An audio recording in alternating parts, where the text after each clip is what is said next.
మోకాళ్లలో గుజ్జును పెంచి నొప్పిని తగ్గించి సర్జరీని దూరం చేసే ఫ్రీడమ్ వాక్. నమస్తే, నేను Keshav. Welcome to Suman TV. ఆంధ్రప్రదేశ్లో ఎన్నికల ఫలితాలపైన సర్వత్రా ఉత్కంఠ. ఇక మరికొద్ది గంటల్లోనే ఈ ఉత్కంఠకు తెరపడేటువంటి అవకాశం ఉంది. ఎగ్జిట్ పోల్ విషయంలో చాలా సంస్థలు చాలా రకాల డేటా వెలువరించాయి. అయితే వీటిలో లోకల్గా ఆంధ్రప్రదేశ్కి చెంది లేదా తెలుగు రాష్ట్రాలకు చెంది చేసినటువంటి సంస్థల్లో ఆసక్తికరమైనటువంటి చర్చ నడుస్తుంది రైజ్ సర్వే చుట్టూ. ప్రీ పోల్కి ఎగ్జిట్ పోల్కి రైజ్ సర్వే ఎలాంటి తేడాలు చూపించింది, అలానే మిగతా సర్వేలతో పోల్చి చూసినప్పుడు, మిగతా ఎగ్జిట్ పోల్స్తో పోల్చి చూసినప్పుడు రైజ్ సర్వేకు ఉన్నటువంటి ప్రత్యేకతలు ఏంటి? ఈ అంశాలను విశ్లేషించేటువంటి ప్రయత్నం చేద్దాం. రైజ్ CEO ప్రవీణ్ మనతో ఉన్నారు. ప్రవీణ్ గారు నమస్కారం. నమస్తే అండి. ఎగ్జిట్ పోల్స్ రిలీజ్ చేశారు ఆల్రెడీ. ఇంకో కొన్ని గంటల్లోనే కౌంటింగ్ సెషన్ ప్రారంభం అవుతుంది. సో ఒక ఉత్కంఠకైతే అక్కడ తెరపడేటువంటి అవకాశం ఉంది. ఎగ్జిట్ పోల్స్ చుట్టూ ఒక అనలైజేషన్ జరుగుతుంది. ఎవరు యాక్యురేట్గా ఇచ్చారు, ఎవరిది కరెక్ట్ అవ్వచ్చు అనేటువంటి వాటిలో ఓ టాప్ 3 రేషియోలో చూస్తే కనుక మీ సర్వే కూడా కనిపిస్తుంది. సో ఏంటి మీ ఎజంప్షన్స్ ఏంటి? మిగతా వాటిలో అన్నీ కూడా బయటకు వచ్చినాయి కాబట్టి వాటి అన్నిటితో కంపేర్ చేసినప్పుడు మీ స్ట్రెంగ్త్ ఏంటి, మీ సర్వేలో కానీ మీ ఎగ్జిట్ పోల్లో కానీ? అంటే మనం ఏదైతే ప్రీ పోల్ సర్వేలో 108 to 120 ఇచ్చాం. యాక్చువల్ ఇప్పుడు పోస్ట్ పోల్లో కూడా 1132 to 122 ఇచ్చాం. సో పెద్ద తేడా ఏం లేదు. మనం ఫస్ట్ నుంచి ఆల్మోస్ట్ ఒకే దీనిలో ఉన్నాం. కాకపోతే ఎప్పుడైతే ఎన్నికలు జరిగిన తర్వాత రిజల్ట్స్ కి మధ్యన గ్యాప్ ఉండడంతో ఎవరు ఊహాగానాలు వాళ్ళు ఉంటాయి, సహజంగా ఉంటాయి. తర్వాత ఈ అభ్యర్థుల టెన్షన్ కూడా ఉంటుంది. దానికి తోడు ఎప్పుడుగా ప్రతి ఒక్కరు సర్వే చేస్తామంటూ వచ్చి ఏదో ఫిగర్ ఇస్తుండేటప్పటికి మళ్ళీ అగైన్ టెన్షన్ పడుతున్నారు. ఇప్పుడు ఏంటంటే ఎందుకు మనకి క్రెడిబిలిటీ పెరిగింది అంటే వాస్తవానికి దగ్గరగా ఉంది కాబట్టి క్రెడిబిలిటీ పెరిగింది అని అనుకోవచ్చు. తర్వాత దేశవ్యాప్తంగా సక్సెస్ రేట్ ఎక్కువ ఉన్న ఇండియా టుడే మై యాక్సెస్ దాన్ని కంపేర్ చేసుకుంటున్నారు. దానికి మన ఫిగర్స్ కి చాలా దగ్గరగా ఉంది. సో మళ్ళీ అగైన్ కంపేర్ చేసుకుని మనకి అగైన్ క్రెడిబిలిటీ ఆపాదిస్తున్నారు. కాకపోతే డెసిషన్ ఎప్పుడో ఓటర్లు తీసేసుకున్నారు. తర్వాత మేము కూడా రిపోర్ట్ ఇచ్చేసాం. కాకపోతే ఈ మధ్య కాలంలోనే విశ్లేషణల మీద విశ్లేషణ జరుగుతున్నాయి, అంతే తప్పితే అంతకు మించి ఏం లేదు. కానీ మీరు చెప్పినట్టుగా మీ ప్రీ పోల్కి తర్వాత పోస్ట్ పోల్కి ఈ ఫైనల్ ఫిగర్స్ వచ్చేదానికి ఉన్నటువంటి వేరియేషన్ ఎవరికి ప్లస్ అయింది, ఎవరికి మైనస్ అయింది? ఒకవేళ అయితే ఎందుకు, రీజన్ ఏంటి? అంటే నేను ఫస్ట్ నుంచి చెప్తున్నాను, ఇది సహజంగా ఏమనుకున్నారంటే అసలు వార్ దీని మీద జరిగింది, అసలు అల్టిమేట్ గా ఇది అసలు మనం డెసిషన్ మనం చెప్పలేము, అంచనాలకు అందద్దు అన్నారు. తర్వాత కొంచెం ఒక 5 ఇటు అటులో ఉంటాయి ఇద్దరు ఫిగర్స్ కూడా, వైసీపీ కానీ అటు అలయన్స్ ఫిగర్స్ కూడాను ఒక 5-10 ఇటు అటులో ఉంటాయి అన్నారు. కానీ నేను ఫస్ట్ నుంచి చెప్తున్నాను, ఇది క్లియర్ మ్యాండేట్. ఓకే, అలయన్స్ కే ఛాన్స్ ఉంది అనేది ఫిగర్స్ అయితే మనం అప్పుడు చెప్పలేదు, కానీ అలయన్స్ కి క్లియర్ మ్యాండేట్ అనేది మనం చెప్పాం. పోలింగ్ సరళి తర్వాత కూడా మనం కలిసాం. పోలింగ్ సరళి తర్వాత మనం కూడా అనాలిసిస్ చేసుకున్న తర్వాత ఇది కూటమికి ఎంతో కొంత, మా ఫిగర్స్ కంటే కూడా ఎంతో కొంత పెరిగే అవకాశం ఉంటుంది, కానీ తగ్గే అవకాశం ఎట్టి పరిస్థితుల్లో ఉండదు. ఓకే. అయితే ఒకటి, ఇప్పుడు మీరు ఒక పోలిక చెప్పారు ఇండియా టుడే సర్వే, అలానే యాక్యురసీ విషయంలో ఇండియా టుడే కూడా క్రెడిబుల్ అనేటువంటి అభిప్రాయం ఎక్కువ మందిలో ఉంది, ఎక్కువ సక్సెస్ రేట్ కూడా ఉంది. కానీ వాళ్ళు తీసుకునేటువంటి శాంపిల్స్ అన్నీ కూడా లోకల్ లెవెల్ నుంచి కలెక్ట్ చేసేటువంటి క్రమంలో ఏపీ అసెంబ్లీ ఫోకస్ కంటే లోక్సభ ఎలక్షన్స్ మీద ఎక్కువ ఫోకస్ ఉంది కాబట్టి ఆ లెక్క వేరు ఈ లెక్క వేరు అంటున్నారు. సో ఇది కరెక్టేనా? ఈ కంపారిజన్ చేయడం అనేది కరెక్ట్ కాదు అనడం కూడా కరెక్టేనా? అంటే ఇప్పుడు ఒక్కసారి ఫెయిల్ అయితే ఒక్కసారైనా ఫెయిల్ అవ్వాలి. అంటే క్రమంగా వాళ్ళు ఇది ప్రతి సర్వే రిపోర్ట్లను వాళ్ళు గెలుస్తూ వస్తున్నారు. అభ్యర్థులతో పాటు వాళ్ళు కూడా గెలుస్తున్నారు. ఆ సర్వే రిపోర్ట్లు అనేవి కూడా యాక్యురసీ వస్తున్నాయి. మనం ఎక్కడ కూడాను వాళ్ళ పెద్దగా ఇదైన మిస్ అయిన ఛాన్సెస్ అయితే మనకు కనిపించలేదు. తర్వాత వాళ్ళు ఏమంటున్నారంటే ఎంపీలు ఎక్కువ ఇస్తున్నారు అలయన్స్, అవును, ఎమ్మెల్యేలు వైసీపీకి ఎక్కువ ఇస్తున్నారు. అక్కడ పొంతన కుదరట్లా. ఒకటి మనం మేజర్ డ్రాబ్యాక్ ఏంటంటే ఇప్పుడు సహజంగా ఒక 10-15 వరకు క్రాస్ ఓటింగ్ ఛాన్సెస్ ఉండవు వాస్తవానికి. అయితే 2-3 అలా ఉంటాయి, కానీ మహా అయితే ఇంకొకటి 4 వరకు ఉంటాయి. అదర్వైజ్ ఇంత క్రాస్ ఓటింగ్ ఉండదు. వాళ్ళు ఎంపీలు ఎక్కువ కూటమికి ఇచ్చేసి కొంత సీట్లు తగ్గించారు అనేది ఒక అంచనా. సో ఓవరాల్ గా వాళ్ళు కూడా యాక్యురేట్ గా తీసుకుని ఉంటారు అనేది నేనైతే అనుకుంటున్నాను. ఓకే. ఇంకొకటి ఇప్పుడు మీరు ఇండియా టుడే కంపారిజన్ వచ్చింది కాబట్టి ఏపీలో ముఖ్యంగా తెలుగు రాష్ట్రాల్లో ఎలక్షన్ రిజల్ట్స్ విషయంలో ఆరా సర్వే గురించి ఎక్కువ డిస్కషన్ జరుగుతుంది. ఈసారి ఆరా ఇచ్చినటువంటి సర్వే క్వైట్ ఆపోజిట్ ఉంది. అంటే మీరు కూటమికి ఎడ్జ్ ఉంది ఫస్ట్ నుంచి అనేటువంటి మాట చెప్తున్నారు. బట్ ఆరా ఇప్పుడు ఫైనల్గా ఇచ్చినటువంటి రిపోర్ట్లో చూస్తే కూటమి కంటే కూడా వైసీపీకి ఎడ్జ్ ఎక్కువ కనిపిస్తుంది. 94 నుంచి 104 సీట్లతో అధికారంలోకి వచ్చే ఛాన్స్ ఉందని చెప్తున్నారు. సో ఈ రెండింటిని కంపేర్ చేసి చూసినప్పుడు మీ అభిప్రాయం ఏంటి ఆరా రిపోర్ట్ మీద? అంటే మన సొంత అభిప్రాయాలతో ఇక్కడ ఏమీ సంబంధం ఉండదండి. ఎందుకంటే ఒక సంస్థ గురించో ఏదో ఒక సంస్థ గురించి వాళ్ళకు కూడా ఎఫర్ట్స్ పెట్టే ఉంటారు. ఎందుకంటే ఆ ఎఫర్ట్స్ లో ఉన్న అది ప్రాబ్లమ్స్ ఏంటి, ఆ ఫైనాన్స్ ఏంటి, ఇదంతా నాకు క్లారిటీ ఉంది. As an experienced psephologist. So నేను వాళ్ళ జోలికి వెళ్ళట్లేదు, ఒక ప్రత్యేకించి ఒక సంస్థ జోలికి నేను వెళ్ళట్లేదు. కానీ అల్టిమేట్ గా ఎండ్ ఆఫ్ ది డే ఏమవుతుంది, రేపు రిజల్ట్ కూడా వచ్చేసినప్పుడు మనం ఏమి ఎక్కడ దాచేది లేదు. మీరు అక్కడే ఉంటారు, నేను ఇక్కడే ఉంటాను. So credibility matters.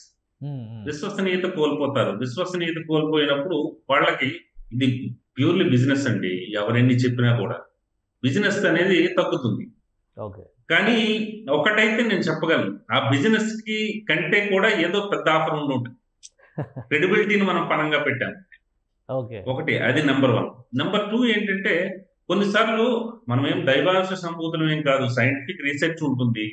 Scientific research అయినప్పుడు ఖచ్చితంగా నాదే కరెక్ట్ అవ్వాలి అని నేను అనుకుంటాను. బట్ కొన్నిసార్లు అంచనాలు కూడా తప్పే సందర్భాలు కూడా ఉంటాయి. నాకు మిత్రులు ఎవరో చెప్పారు, ఆయన 2014లో కూడా యాక్యురేట్ ఇవ్వలేదు, ఇంకా చాలా ఫెయిల్యూర్స్ ఉన్నాయి, అయినప్పటికీ ఎందుకు వీళ్ళకి టెన్షన్ పడుతున్నారో నాకైతే అర్థం కావట్లేదంటే అది మా మ్యాటర్ కాదు. That's not my cup of tea actual. ఇంకొకటి మీరు ఆయన చెప్పినటువంటి డీటెయిల్స్లో ఎక్కువ ఇంట్రెస్టింగ్ డిస్కషన్ జరుగుతున్నటువంటి పాయింట్ ఏంటంటే women voting almost 14% edge YSRCP తీసుకున్నటువంటి పరిస్థితి ఉంది అన్నది. నిజంగానే వాస్తవానికి అయితే ఉమెన్ ఓటు వేశారు. రాత్రి 11 గంటలు 12 గంటలు కూడా కొన్ని చోట్ల ఓటింగ్ కంప్లీట్ అయ్యే వరకు ఉండి ఓటు వేసినటువంటి పరిస్థితి ఉంది. ఈ ఓట్ ట్రాన్స్ఫర్ అనేది పక్కాగా కూటమికి వ్యతిరేకంగా జరిగింది, వైసీపీకి అనుకూలంగా జరిగింది అని చెప్పడానికి ఏమైనా రీజన్స్ ఉన్నాయా? ఉండవు, సహజంగా ఉండవు. కాకపోతే ఏమవుతుందంటే ఓవరాల్ గా ప్రతి కాన్స్టిట్యున్సీ తీసుకునేటప్పుడు 175 యావరేజ్ గా తీసుకుంటే ఓవరాల్ గా తీసుకునేటప్పుడు ఎంతో కొంత 2% వీళ్ళకో 2% వాళ్ళకో ఎవరికో ఒకరికి ఎక్కువ పడి ఉంటుంది. కానీ మహిళా ఓటింగ్ శాతమే ప్రభావితం చేసేసి మొత్తం ఎంటైర్ ఎలక్షన్స్ ని మార్చేసింది అనేది ఆయన ఏ ప్రాతిపదికన చెప్తారు అనేది మనం చెప్పలేము. అంత హ్యూజ్ మార్జిన్ ఉండదు. ఎందుకు ఉండదంటే urban women Telugu Desam party, Janasena, BJP వైపు ఉన్నారు. అగైన్ రూరల్ లో అసంతృప్తి ఎక్కువ ఉంది. ఆ రూరల్ ఓటింగే మాకు ఎక్కువ, దట్టు ఆ రూరల్ ఓటింగ్ విమెన్ ఓటింగే మాకు పడుతుంది అంటున్నారు. కానీ రూరల్ లోనే ఎక్కువ అసంతృప్తి ఉంది విమెన్ లో. ముఖ్యంగా వాళ్ళు ఏంటంటే వాళ్ళ ఇంట్లో ఎవరో ఒక అబ్బాయి చదువుకొని అలా ఉండిపోయాడనో, లేకపోతే ఏం కొనేటట్టు తినేటట్టు లేదనో, లేకపోతే తన భర్త బయటికి వెళ్ళి తీసుకొచ్చింది ఏది ఇంటికి రావట్లేదనో, వేరియస్ రీజన్స్. విమెన్ అక్కడ కూడా అసంతృప్తితో ఉన్నారు. మీకు అది విక్టరీలో స్పష్టంగా కనిపిస్తుంది. రైట్. పర్సంటేజెస్ విషయంలో కానీ క్రాస్ ఓటింగ్ విషయంలో కానీ అసలు పారామీటర్స్ ఏంటి? ఎందుకంటే ఇప్పుడు ఇండియా టుడేని కంపేర్ చేసినప్పుడు మీరు కూడా అన్నారు లోక్సభ సీట్స్ ఎక్కువ ఇచ్చారు, అసెంబ్లీ సీట్స్కి వచ్చేసరికి మార్జిన్లు పెంచారు అనేటువంటి మాట. క్రాస్ ఓటింగ్ అనేది ఆంధ్రప్రదేశ్లో జరగడానికి అవకాశం ఉందా? ఎందుకంటే ఆర్ఆర్ రిపోర్ట్లో కూడా వాళ్ళు చెప్తుంది ఏంటంటే లోక్సభ సీట్ల విషయంలోనేమో అక్కడ ఎడ్జి వచ్చింది, అంటే బీజేపీ జాయిన్ కావడం వలన క్రాస్ ఓటింగ్ ఎక్కువ ఛాన్సెస్ ఉన్నాయి అనేటువంటి మాట వాళ్ళు విశ్లేషిస్తున్నారు. ఇప్పుడు ఆ పాసిబిలిటీస్ కానీ ఆ లెక్కలు కానీ ఏపీలో వర్కౌట్ అవుతాయా? అంటే క్రాస్ ఓటింగ్ దేశంలో ఎక్కడ, నాట్ ఓన్లీ ఏపీ, ఎక్కడైనా వర్కౌట్ అవుతాయి. కాకపోతే ఇంత హ్యూజ్ మార్జిన్ ఉండదు. ఒక 10-12 సీట్లలో, అంటే ఉన్నవే 25 సీట్లలో 10-12 సీట్లలో క్రాస్ ఓటింగ్ అలా ఉండదు.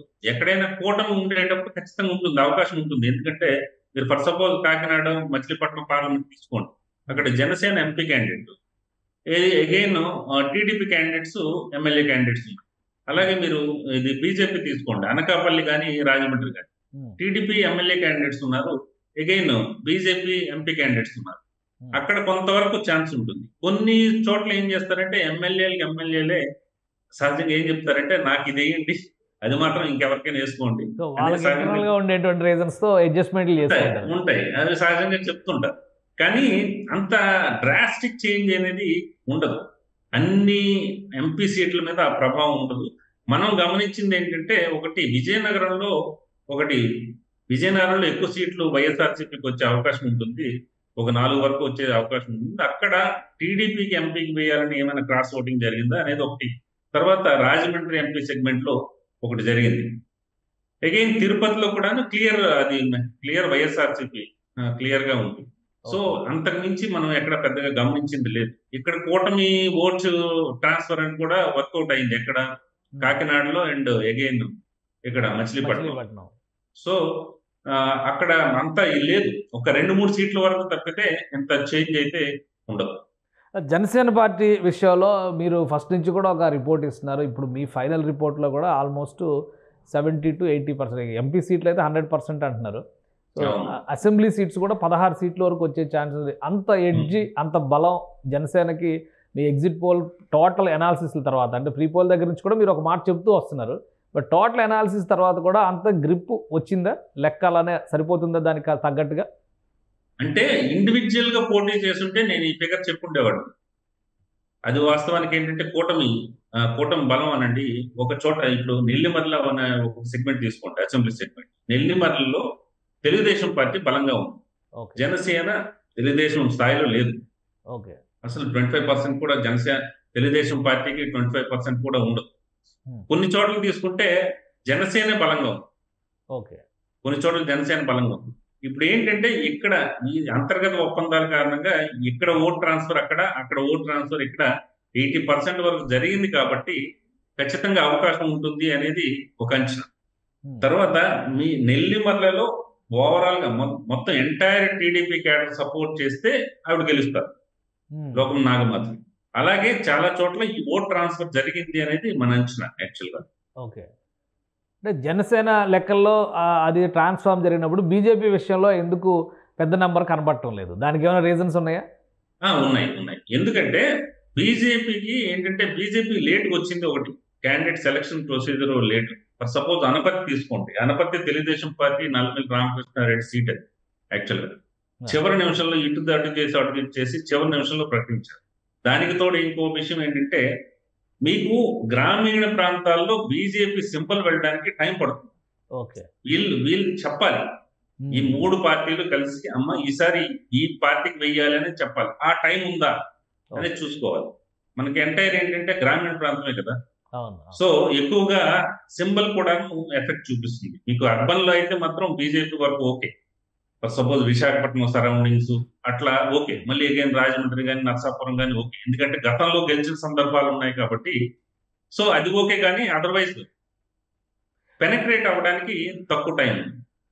ఇక కౌంటింగ్ విషయంలో 2 పార్టీల్లోనూ ఒక ఉత్కంఠభరిత వాతావరణం ఉంది. పోస్టల్ బ్యాలెట్ల విషయంలో ఏకంగా హైకోర్టులోనే డిస్కషన్ జరిగి ఇటువంటి మ్యాటర్స్ ఇవేమన్నా కౌంటింగ్ సమయంలో కానీ రిజల్ట్ పైన కానీ ప్రభావం చూపించేటువంటి అవకాశం ఉంటుందా?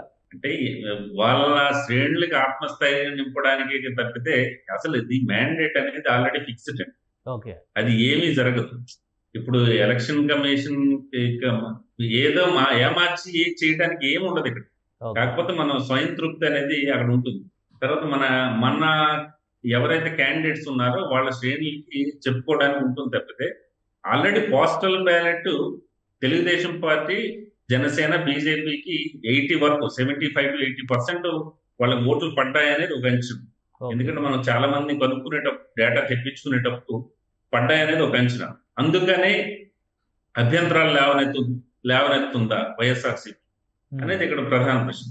ఏదేమైనప్పటికీ క్లియర్ గా సుప్రీంకోర్టు కానీ హైకోర్టు కానీ అటు ఈసీ కానీ తేల్చేసింది కాబట్టి ఇక్కడ మరి పెద్దగా రక్స్ ఏమి ఉండదు, పెద్దగా చర్చించుకోవడానికి కూడా ఏమి ఉండకపోవచ్చు. సో మీ అంచనా ప్రకారం కౌంటింగ్ స్టార్ట్ అయినాక క్లారిటీ ఎప్పటివరకు, అంటే ట్రెండ్స్ కావచ్చు లేదా ఒక క్లియర్ పిక్చర్ కావచ్చు, ఎంత సమయంలో రావచ్చు? మార్నింగ్ 7:30 నుంచి పోస్టల్ బ్యాలెట్ కౌంటింగ్ అంటున్నారు, 8 గంటలకి రెగ్యులర్ ఈవీఎంస్ కౌంటింగ్ అంటున్నారు. ఎంత సమయం పట్టొచ్చు? 12 to 1 లో మొత్తం క్లియర్ పిక్చర్ వచ్చేస్తుంది, టోటల్ రిజల్ట్ వచ్చేసేయడానికి అవకాశం ఉంటుంది. రైట్, అంటే మీ ఫిగర్స్ రిఫ్లెక్ట్ అవుతాయని అనుకుంటున్నారు ఫైనల్ గా? I'm confident.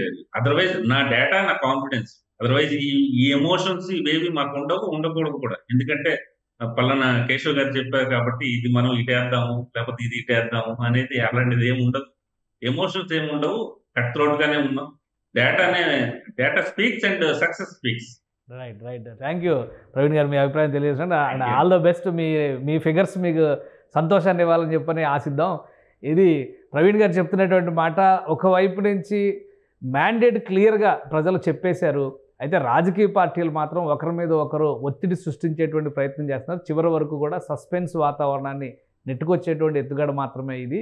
ఫైనల్గా రిజల్ట్ 2-3 గంటలు అంటే కౌంటింగ్ స్టార్ట్ అయిన తర్వాత మధ్యాహ్నం 12 గంటలకల్లా ఒక క్లియర్ పిక్చర్ ఇచ్చేసేటువంటి అవకాశం స్పష్టంగా ఉందన్నారు. ఇక జాతీయ సర్వేలు, స్థానిక సర్వేలు అనేటువంటి అంశం కంటే కూడా డేటా స్పీక్స్ అనేటువంటి మాట చెప్తున్నారు. తాము సేకరించినటువంటి డేటా ఆధారంగా చూస్తే ఖచ్చితంగా తమ ప్రీ పోల్ కానీ పోస్ట్ పోల్ కానీ సక్సెస్ అవడానికి అవకాశాలు ఎక్కువ శాతం ఉన్నాయి. రెండింటి మధ్య తేడా కూడా పెద్ద ఎక్కువగా లేదనేటువంటి విశ్లేషణ ఆయన చేస్తున్నారు. ఇక జూన్ 4వ తేదీన కంప్లీట్ రిజల్ట్స్ చూసేటప్పుడు ఎవరి అంచనాలు ఎంతవరకు సక్సెస్ అవుతాయో అప్పుడు అంచనా వేద్దాం. ఇది special discussion. Keep watching. Suman టీవీలో మీ పర్సనల్ అండ్ బిజినెస్ ప్రమోషన్స్ కోసం కింది నెంబర్కి కాంటాక్ట్ చేయండి.